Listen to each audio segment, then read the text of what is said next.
All right, welcome into the B Block Podcast live stream here on YouTube. Make sure you are subscribed to the channel if you are not already. If you like this video, go ahead and give it a like as well. That helps us. So I just come here to ask y'all a question because the focus of this show, the focus of this live stream today changed quite a bit once we got the news that we got earlier this afternoon about the Texans moving their headquarters, or at least announcing a new headquarters and training facility out in the burbs. So I'm curious to know from the audience, like, who is ready for training camp in the burbs? Have y'all already thought about that? Have y'all already considered the commute and what is ahead? Because that's what I really want to talk about. I want to talk about not just announcing this news, which is, to be sure, a huge announcement, but I kind of want to go over like the significance of it and what I think it all means. I also want to note that I'll have an interview with the Texans president, Mike Tomlin. Y'all probably seen clips of him already talking about this. He's going to be on with Payne and Pendergast in the morning. So y'all make sure y'all check that out on Sports Radio 610. I'll have something with him on the B Block Podcast later on in the afternoon, Friday afternoon. But in the meantime, I wanted to react to this. I wanted to talk about, I don't even know if I'm going to save my Rocket stuff for the Rockets Collective tonight. We're doing that. Myself, Brado, Will, Lashard Bankley, we do the Rockets Collective usually once a week. Did one earlier in the week, probably going to do another one though tonight. Not probably, we are doing another one tonight just to kind of wrap up the pre-All-Star situation with the Rockets and how they ended this thing in that like embarrassing collapse that they had against the Clippers last night. So and shout out to the Midnight Ace, who says he loves the collective. I appreciate you for checking that out. This episode is going to be a little bit different though. If y'all normally kind of come here for Rocket stuff or for sports stuff, this is, to me, I'll put it like this news that, and if, again, let me kind of just go back here. The Texans announced a partnership with the county, Harris County, and Howard Hughes that is going to create an 83-acre practice facility, an 83-acre facility that's going to include a practice facility, headquarters, a mix of retail, restaurant, hotel, entertainment, commercial, and they mentioned medical space out in Northwest Harris County, the Bridgeland area, which is not, I think, an area that most people are familiar with because it is developing right now. But this is one of the fastest growing developments, or the fastest developing areas in all of the state. That's where they're going out to. 22 acres of it is going to be the headquarters and the training facility. The rest of it is going to be all of that stuff I mentioned about retail, entertainment, commercial, and the medical space part. I was interested to see that. And again, want to mention I'm going to have Mike Tomlin on the podcast later tomorrow afternoon. But I got a couple of takeaways about this whole thing that I wanted to share with y'all that kind of made me pivot a little bit about the theme of this particular live stream. And again, make sure y'all check out the Rockets Collective later on tonight. That's at 7:30 tonight if y'all want a more in-depth Rockets conversation. But number one, with the Texans, I think it's a great move for them simply because it gives them their own space. They don't have to be crowded with the rodeo and whatever else the county has going on, or whatever they might have going on throughout the year. I think this was a major point of contention, at least, and maybe contention is not the right word, but this was a major point, I think, for the Texans in terms of just wanting and needing their own space. So really, no matter where they ended up, just aside from the location part, which I'll get to in just a second, but just for despite where they ended up, I think that part was going to be a big deal for the organization, and that's a win for them overall. The Texans actually getting their own space. Okay. And more on that in just a second. I think it's also a major commute and economic development. I talked to Mike Tolman about this. They talk about $34 billion in long-term economic impact. And who knows how they actually come to those numbers, right? But $34 billion in long-term economic impact is what they're at least reciting in public. 17,000 jobs. They also mentioned some partnerships here with some of the local schools, the school district, the Cy-Fair School District, the Waller School District, Lone Star, which is nearby, internships, career pathway programs, hiring initiatives, all of that kind of stuff. So like all of that part sounds to me sounds really good. But the big part is that, it's going to bring more businesses, more jobs, and people to an area that is already one of the fastest growing in Texas. I think that's the big part that like this is like I don't want to call it a breeding ground, but this is like I saw Paul Gallant tweet like what is Bridgeland? Like what the F is Bridgeland? Say that tweet for 10, 15, 20 years from now when they're damn near the Bridgeland Texans, when it's a bunch of shit out there, right? Like I think that is this news is a major change to me in both commute and economic development. More businesses, jobs, people to an area that's already fast growing. And I think a decade from now, we'll be like those old people who drive through there and say stuff like, I remember when there's nothing but trees here. I remember when wasn't none of this here and that type of stuff. I already do that in certain areas. This is going to be like one of those areas because they are creating a destination. Players are going to end up moving out there. I saw somebody mention, man, this was on social media. Somebody mentioned, man, most of the players live in Pearland and Missouri City. True. That is true. It has long been known that if you wanted to just run into a player or a coach for the Texans, the best place to find them, other than maybe the actual city, would be Pearland or Missouri City. That's where these guys mostly have lived historically. Because and we understand why, right? Right. Like it's a nice enough suburb with a decent enough shot and distance to the facility, to NRG. That wouldn't be the case no more with them moving out to Bridgeland. Those players, those people are going to be living in Cypress, in the Cypress area, in the Northwest Harris County area. So players, people involved with the team, people who want to be close to the team, and whatever this environment, not just the team, but whatever this environment is that they're trying to create around it, you're going to want to have people moving out there, being out there, hanging out there. I think, honestly, and I'm not trying to even overstate it, but I think this is a big deal. I think a new generation of Houstonians is going to populate this area. I really do.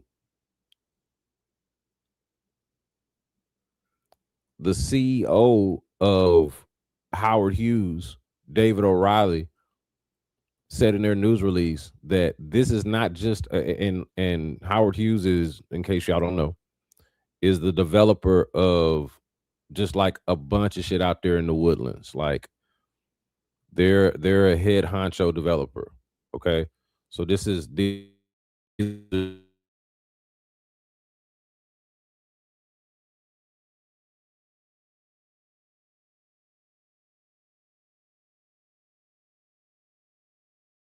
Houston is going.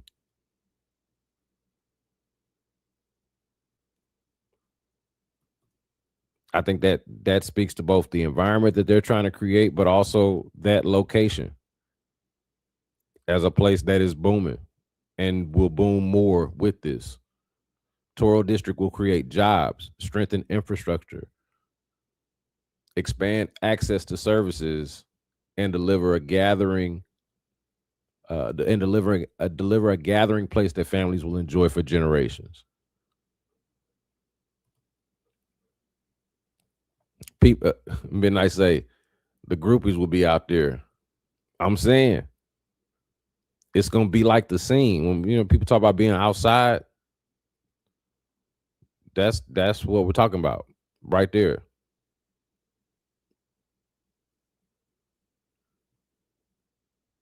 I don't know if it's they announced the agreement. They're talking about it like it's official. Like they want to break ground this year and open this thing in 2029.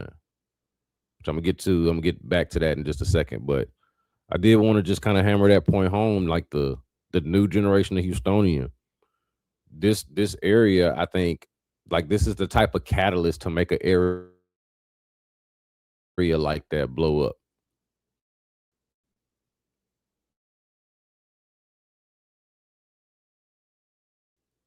I'll be honest. Point. I'm even having to consider my own living arrangement, and if I'm like, what is that going to look like 3 years from now? If I'm still working in the capacity at the radio station that I am now, or in some kind of similar capacity, or if I want to be at the facility in the headquarters, I want access to that place conveniently. I'm gonna have to reconsider that. I live at least 50 minutes away from that place, from that area. It's a 50-minute drive, no traffic, with the tolls.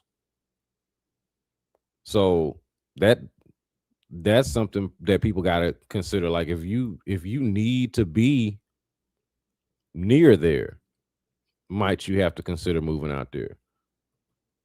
Commute and the economic development point. Now, the big thing here, and I did talk with the president of the team about this, and I'm also trying to track down an interview with one of the commissioners. So we'll see how that goes. I think that's going to be through the station, but we'll cross promote that. But the big, like, not only you say elephant in the room, but like the next logical question I think is, what does this mean for the stadium? For where the Texans play and what it looks like where the Texans play. And I think everybody got to be thinking about this in terms of, even though they're different conversations, whether this turns out to be a much longer play to building a new stadium down the road. Right? Is this a longer play for building a new stadium down the road? Whether that's, and it doesn't have to necessarily be building a new stadium in Cypress. It could be. Could they build a stadium in Cypress? Could they build a stadium somewhere else? Somewhere else? They're partnering up with Howard Hughes. That's the Woodlands, right? They do real estate out there. So uh and I'm glad.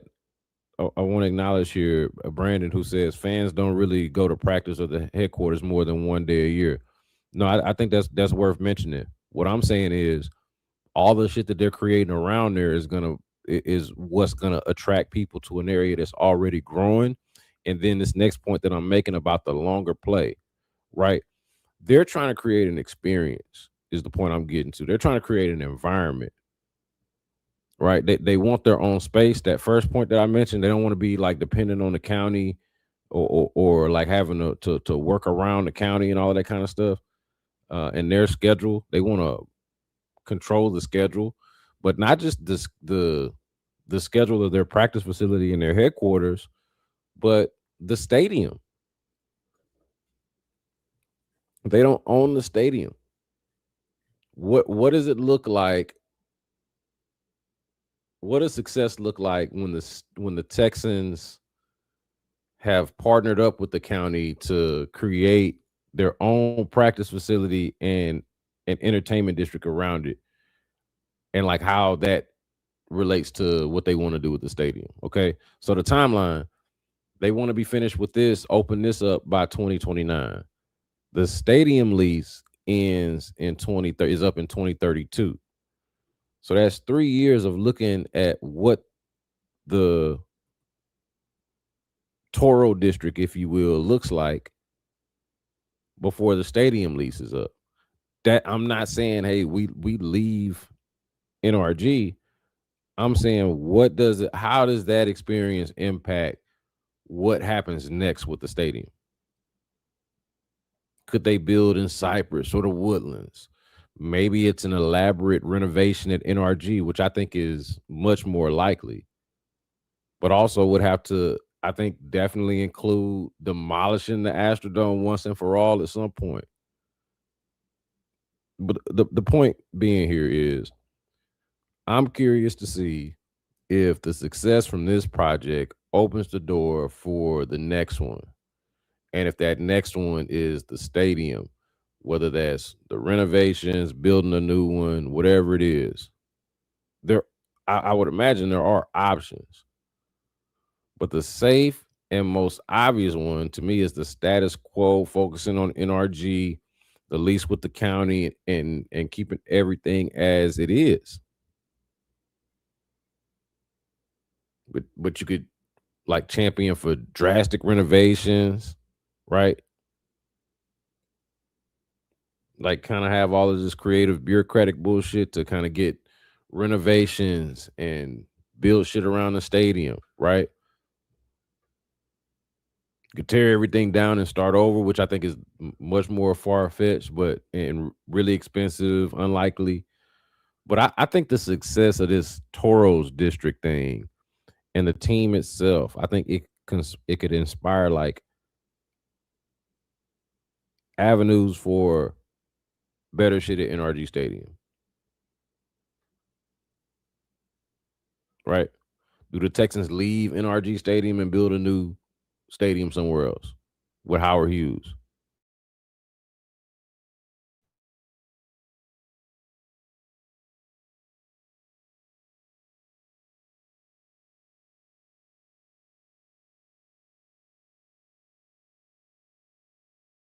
All of this, who again I'm talking to behind the scenes here and on this podcast, I don't think they have all of the answers to that either. But I think it's all stuff to consider, like the commute for team related events and training camp. Like Brandon said, you might only do that once or twice a year, but they're going to be creating stuff. They're going to be doing stuff that people want to be a part of.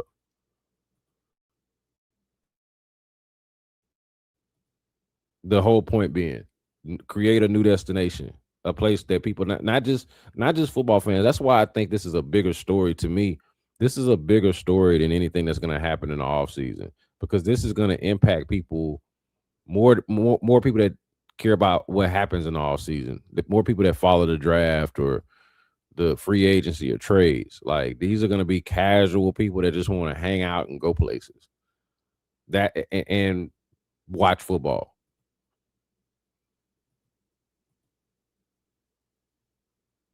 So you create a new destination for people to hang out. That ultimately creates and also work. That creates a destination for people to live. You know, especially if it's a cool place to hang, that sort of thing. And then the long term idea of what happens 6 years from now, when the Toro District is 3 years in the making, and the lease on NRG expires. Like,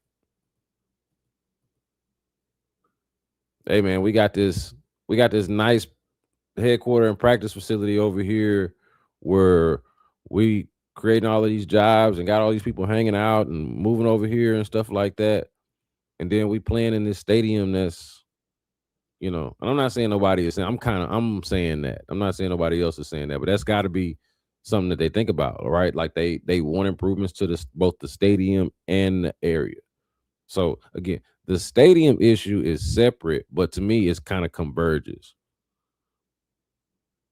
Wanting your own space, wanting to have nicer things, wanting to have more things to do around that space and with those nicer things. Ways to make money off that space and those nicer things, right? Ways to make money off the people who want to be in that space and have those nice things.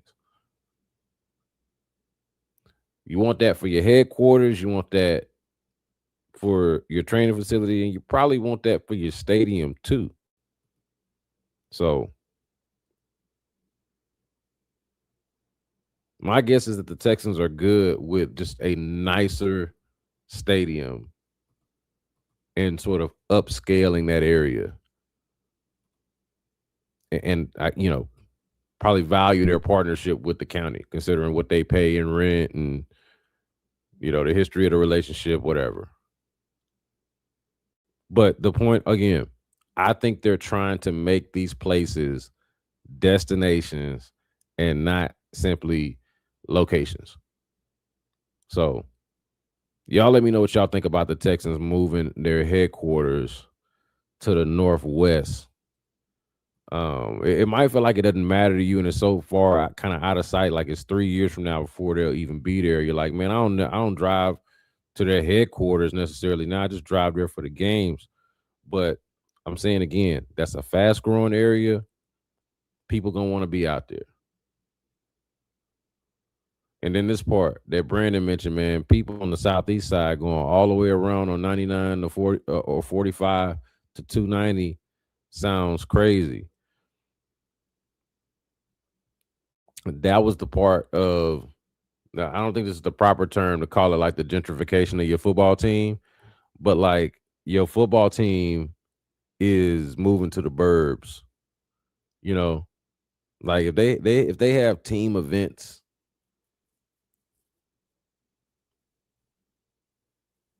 and this is kind of just like where are people moving to? This is a good point about the southeast side, because the city is moving west, moving northwest. When people come through and they ask where to go or where should you stay, where should you get an apartment, where should you get an Airbnb, where should you get a hotel, they tell you go west, northwest, right?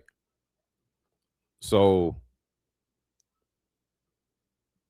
it, this hurts the common folks that live out in the southeast, on the southeast side, or the people that do live in, let's just even say Pearland, that can kind of just shoot up 288 and or you know the people that live in the medical district, the city people. But this is also where the city is moving to, right? Going back to that quote that I read a minute ago, what was it that the president of Howard Hughes said? This is not just a headquarters. This is David O'Reilly, the CEO of Howard Hughes. This is not just a headquarters. It is a statement about where Houston is going. True that. So that's my little spiel. Gave y'all 20 minutes on that. The thing that I actually wanted to talk about, and I didn't know that the Rockets were going out, that they were going to go out there and fumble the way that they did last night against the Clippers in the back end of that back to back. They were up by as many as 15. Felt like they should have won the game. Don't really understand why it could look the way it did the previous night and the previous two games, and then look the way it did last night. The inconsistency with that team. We're gonna talk about it on Rockets Collective for sure.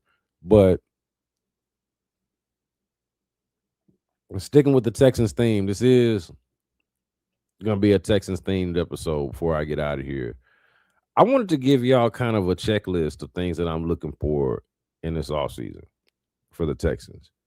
Like priorities, and I'm gonna name some names. I have no idea. Okay, I've not talked to anybody about interest level. I know that these guys are available, or either they are available or could be available. But whether the Texans are interested in them, or in some cases, whether they would be interested in the Texans, I don't. uh, These are just thoughts that have gone through my head of how I want the Texans to approach this offseason. Okay. So if y'all ready to rock with me on this, Texans offseason sort of wish list. The big thing for them, I think, that's going to change their offense is getting some real talent on that interior offensive line. If you think about it, man, they have been doing like some combination of retread, veteran, plus Titus Howard at one of the guard spots for years now. For years. The most they've spent on an interior offensive lineman if you think about it, over the last, let's just say during the Nick Casario era, would be, and I'm not even counting Titus Howard's contract because I think he was signed to be a tackle. So we're putting him aside. It would be the move to get Shaq Mason and the money that they paid him, and the first round pick on Kenyon Green.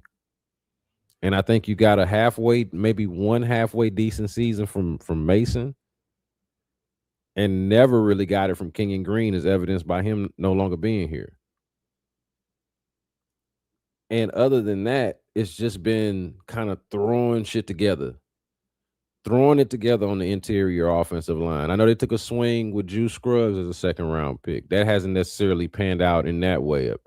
Depth piece, but certainly somebody that you got to figure wherever he goes until proven otherwise, he should be fighting for a roster spot.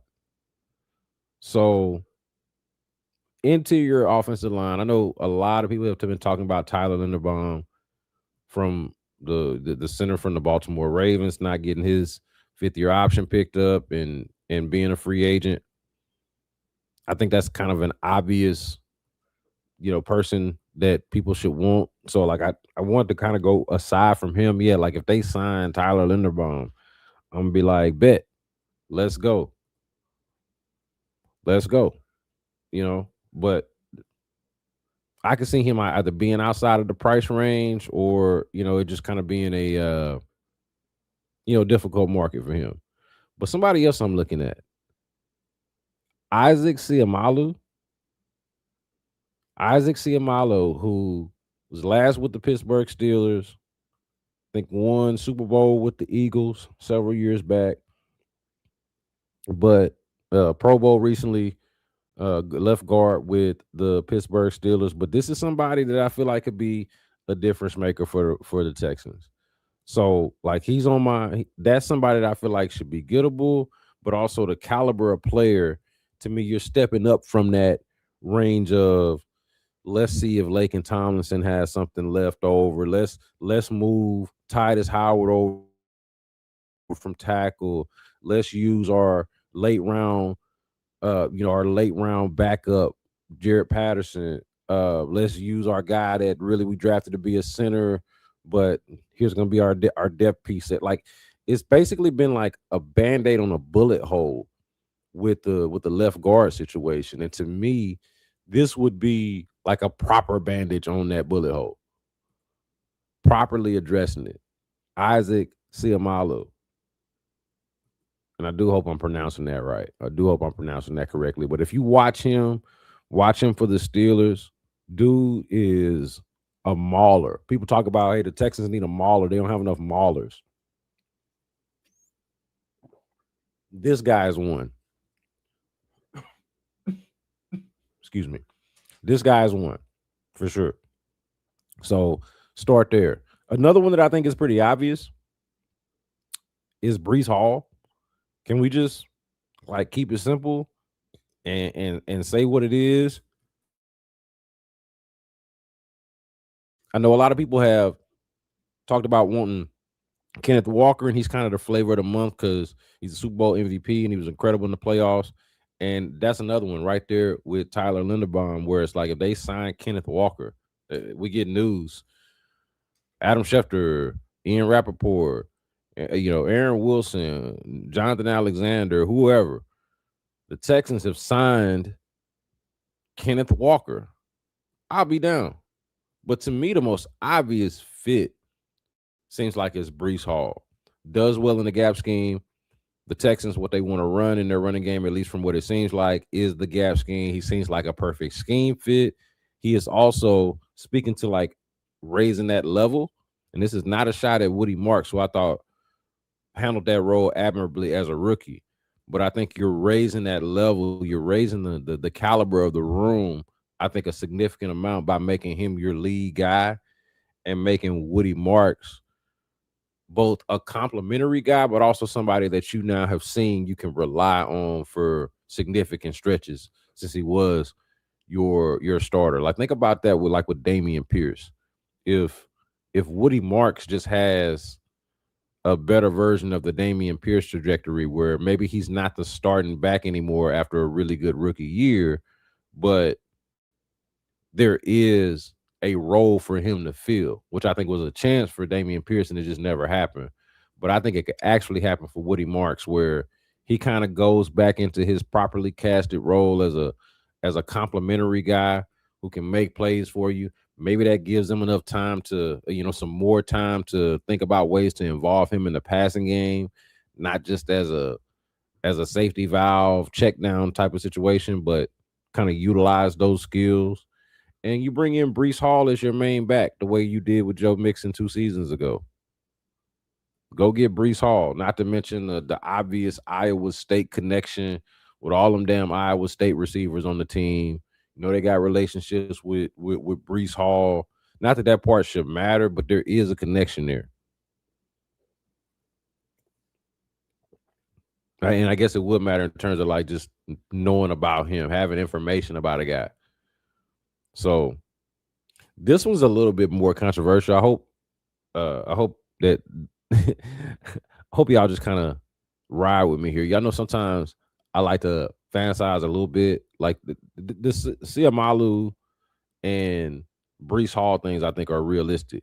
This one is a little bit more far fetched, but I think the trade market, and we've seen insiders talk about this, that the trade market is gonna be a little bit more jumping this year, given how underwhelming both the free agent and draft market feel like this offseason.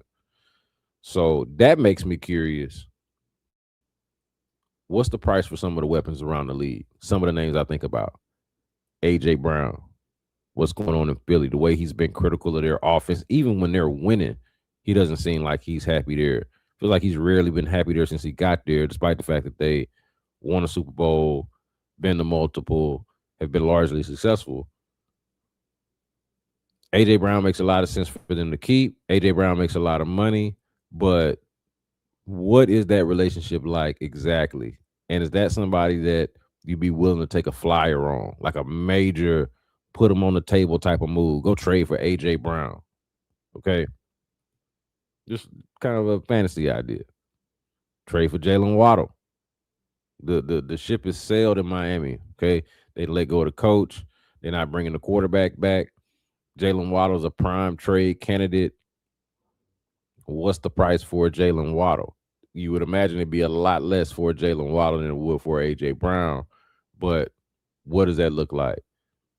Another name, DJ Moore, did not necessarily, cover himself in glory with the way things ended for Chicago season. It felt like he quit on a route in the playoff game. But all three of the guys that I just mentioned, including DJ Moore, all three of these guys would immediately be the second best guy, or in AJ Brown's case, maybe even the best guy. But all three of them would be a top 2 wide receiver immediately if added to the team. Are those guys you're willing to take a flyer on? We've seen them trade for weapons before, and I just talked about the market this offseason between free agency and the draft. Trades might be the way to go. And then again, they've traded for weapons the last 2 off seasons. Mixon, Stephon Diggs, Christian Kirk. Like, this is a thing that they've done. So these could be horrible ideas. But to me, any of these 3 guys would be a top 2 wide receiver for you with Nico Collins. And then you see what's up with Tank Dell as well. How does he look when he's coming back? I don't think that's something that you rely on, but that's kind of like a, put a pin in this one. So thinking about that. Also, can they draft another offensive lineman who's a for sure starter? Like another day 1 starting offensive lineman. I don't know who that is. I don't know where that comes from.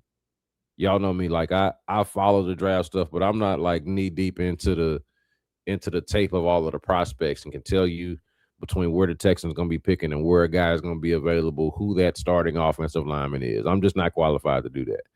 But can the Texans do it is what I'm asking.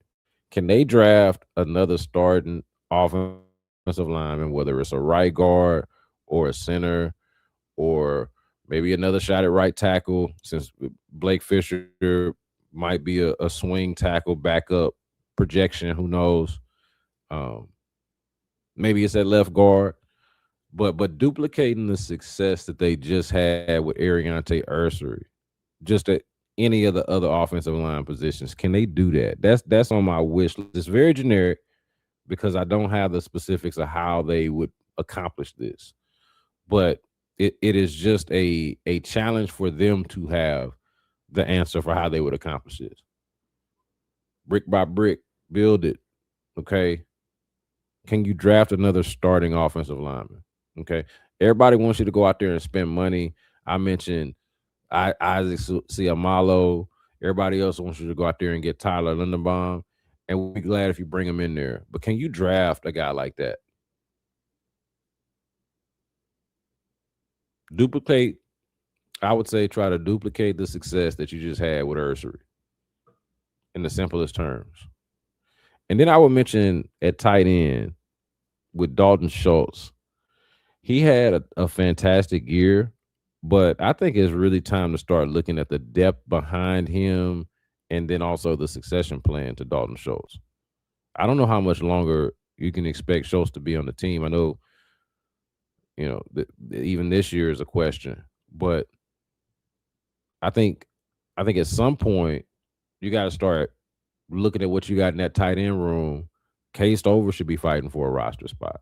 The Brevin Jordan thing, heartbreaking to watch him go down with season-ending injuries in back-to-back seasons. But at some point, you're probably going to have to let that go as well. So, the tight end position. What does the tight end room look like in year 2 of the Nick Caley system, the former tight ends coach, Nick Caley? That's something that I'm watching out for and that I'm curious about. So, those are my Texans thoughts. Also want to again shout out the Rockets Collective because we're going to go over the collapse against the Clippers last night. We're going to kind of give you our pre-All-Star or All-Star break analysis and synopsis of where the team is at. I think we talked earlier in the week about whether we viewed them as contenders. We've already kind of gone over that. But just kind of talking about the players, the key players, Alperen Şengün. This was another night where your stars were off. Alperen Şengün and Kevin Durant, not great. Kevin Durant loose with the ball. Alperen Şengün, inefficient. But the big thing was the use of Reed Shepherd or lack thereof. And like I'll say this before I leave. The maddening part about it was how yesterday I was just on here talking about them finding a formula, them finding a clear pathway for how they should play basketball and approach the game. Honestly, whether it's working or not, or whether the results are there or not, this is what the process needs to look like. And then you get out there last night, and Reed Shepherd is not playing some of these key fourth quarter minutes. And most importantly, is not there at the end of the game when you needed a 3. So that goes against my theory from yesterday. What happened last night goes against my theory from earlier in the day that they had found their formula or their blueprint for how to do offense. Right? Like the offense broke down in the second half. Reed Shepherd, who was good in the first half, played less in the second half. One of their better offensive players. And somebody who needs a lot of work and is not perfect at point guard. Not at all. I'm not trying to anoint him as like some all-star point guard or even a starting caliber point guard. But he is the closest thing that they got to it.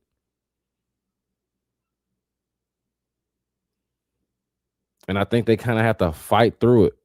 That's what I would say. They got to fight through the Reed Shepherd experience. Whether even if it's rough on defense, even if he turns the ball over a time or two, or if his shot goes cold, I think you got to still just stick with it. I do. But the thing that was weird about this is that it actually was going good. And then they just went away from it. We're gonna talk about that on the Rockets Collective, and I'm gonna do a little bit more on it here on the B Block podcast as well as we go into the All-Star break. Much needed break. See what KD and Albertson gonna do in the game. I was there for the viral moment that's got everybody talking with KD. Honestly, playfully talking about the European players, but also seriously talking about them. Because my guy Michael Shapiro at Cron.com asked him if the old guys, if the old heads were gonna really play hard. And you asking KD about playing hard, he takes the game seriously. But jokingly, kind of in a friendly way, it's like, man, I'm not the one you need to be asking about. It's not me that doesn't care about the game, that doesn't put no effort out there. It's the Europeans. So that was a funny moment. I wasn't expecting that at all, but that was a funny moment. I do wish I had just asked him straight up. So, do you think Europeans don't get down much for not trying in the All-Star game because they white and y'all do because y'all black? And I'm joking because I didn't even really think that, but that's kind of how the conversation seemed to morph nationally a little bit. So it's just funny. It's funny to see how it's kind of like the telephone game, where a conversation or the vibe of an exchange or an interaction, but then somebody kind of pairs in and sees it, and then they take it way to another place that that might, and maybe it is related. Maybe it is kind of a related point, but wasn't really where we was going. But yeah, good times, fun times. Appreciate y'all for being here. It's crazy, man. People start dropping in when I'm about to drop out, but I appreciate y'all. Can't tell y'all how much I thank you enough for just kind of support. Make sure y'all are subscribed to the B Block Podcast. Do that right here on YouTube. You can also do that wherever it is you get your podcast. I mentioned earlier that Mike Toman is going to be on with Payne and Pendergast. I'm going to have him on the podcast as well. Also, looking forward to talking to one of the county commissioners about this big move for the Texans. Going to have their facilities out in the suburbs, going to have their headquarters out there, going to have real estate, commercial, restaurants, entertainment. It'll be one of those spots that people be outside at. We saying, what is Bridgeland? We saying that right now. Eventually, we're gonna be like, damn, man, we trying to get to Bridgeland. It's kind of just the way it's working. I'm not looking forward to driving all the way out there. But like I said, man, I might have to rethink my living situation, man. Am I gonna have to migrate northwest? Is this really where the city is going? We'll see. Anyway, appreciate y'all.